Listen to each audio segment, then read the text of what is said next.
Meet Francis Luanga. Luanga is a farmer in Namugala village, Kasanja sub-county, Wachiso district, with several crops on his land holding. He looks after a fairly large family, including grandchildren. Luanga had always dreamt of extending electricity to his modest home because he wanted light in his house for security and to be able to watch TV to stay informed about local and national events. But he could not get onto the national power grid some distance away. For Meme, they registered us. They went back. A year passed without being implemented anything. Then they came back after 1 year. They did the same thing as like they did last time. Yeah. So there was no change. So they continued doing like that until 6 years without implementation. That's why I decided to forget all about the Umeme problem, and I was inspired to get a solar system.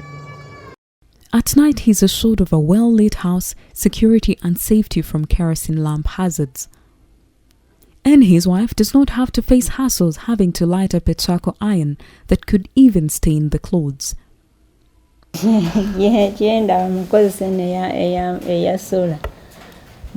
Kunyangwira singa mba ndiko gyendaga nga njagala ggolola mangu teekako buteesi wali n'engololo kati eri ey'amanda oluusi nnyinza okuba sirina muliro mu kyoto ate ne ngenda ku muliraano nnoonya obayo waliyo okumulira ate nteekemu ngolole naye wano sitawaana nteekako buteesi n'engolola ne ngenda gyendaga. In Bakoza village in Kamengo sub-county in PG district, Semakula Sebajiwe has also recently installed a solar power system in his newly built home.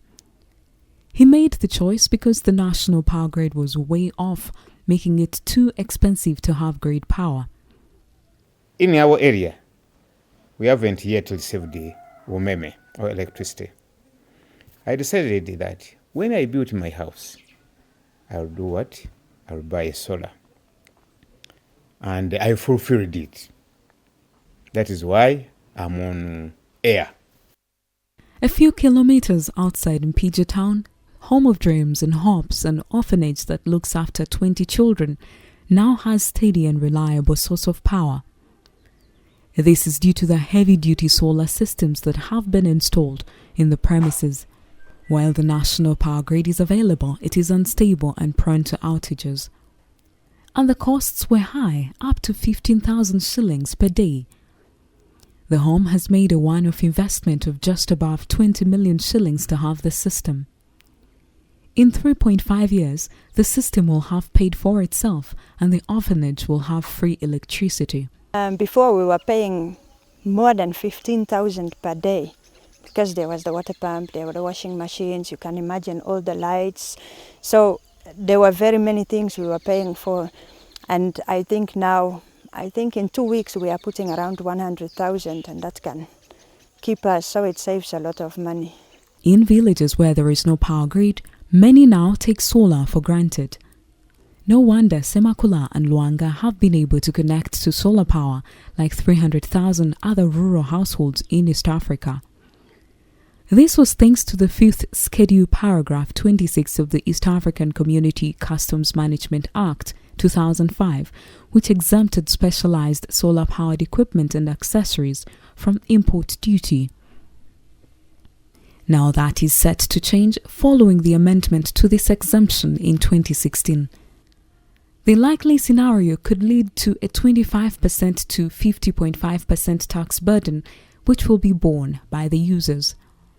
This will make solar appliances unaffordable for a vast number of future users. Over 100,000 mostly young people are employed in the solar energy sector in East Africa, and they are likely to suffer job losses as a result. Ideally, the taxes are going to have a very adverse effect because this means an increase depending on the level of withholding duty and the import tax we pay. It means approximately a 25 to 50% increase in our cost of goods. Solar Now, a company that's been connecting rural households and businesses to solar power and has connected over 12,000 since 2011. Basically, our solar products are targeted for rural households and businesses. These are the people at the base of the pyramid who do not have access to grid electricity. Because most are too poor to buy at one go, the company offers credit financing for as little as 2% monthly interest and installment payments of up to 24 months. With the reinstatement of the import duty on solar-powered appliances and accessories, there is the danger it will slow down electrification of rural areas, which had gained pace.